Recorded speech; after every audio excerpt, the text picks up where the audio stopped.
So I'm going to show you in this video how you can add a cross in and out in Premiere Pro. So let's jump right in this video without wasting any second. So there's actually three ways. First method, you just right here in Effects, Cross, and you have here for audio transition, crossfade. You just drag and drop. Now you have a cross audio. I'm going to show you in. Okay, very simple. Now the other one, you can if you move your cursor like this and right click, you see apply default transitions. We have again cross effect and okay. But if you want that you have more control, now you still have here control, but anyways, is to literally you just need to go. Okay, you select the audio, and then here you're gonna see audio. Make sure you go to Effect Controls here, and then here you have Audio Expand. You have the level. Okay, so I'll just I'll just click on here, which will add a keyframe.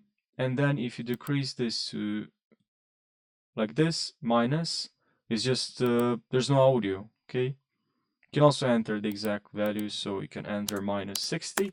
And then we move a couple of keyframes ahead, like so. And now we add here, or we can just reset, which will add a keyframe. And now we can see here the audio, it's silent. We don't have any audio, and then it will gradually increase the audio. Now, another thing that we can do is just play with this,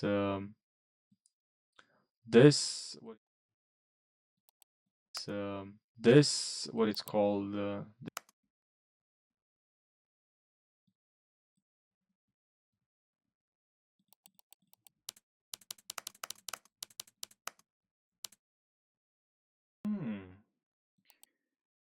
Bezier curve handle within the value graph editor in Adobe Premiere is used to fine-tune the interpolation between keyframes.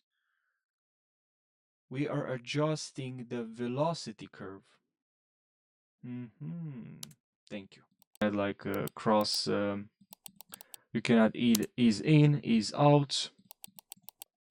Okay, you can highlight both and add ease in and ease out if you want. I'm gonna show you. We can move this keyframe. Sorry, not there, here. And then you just add another keyframe here and you just decrease the audio. Okay, and now we have another keyframe at the start and at the end. And yeah, that's pretty much it. I hope you found this video helpful. Subscribe for more and I'll see you in the next video.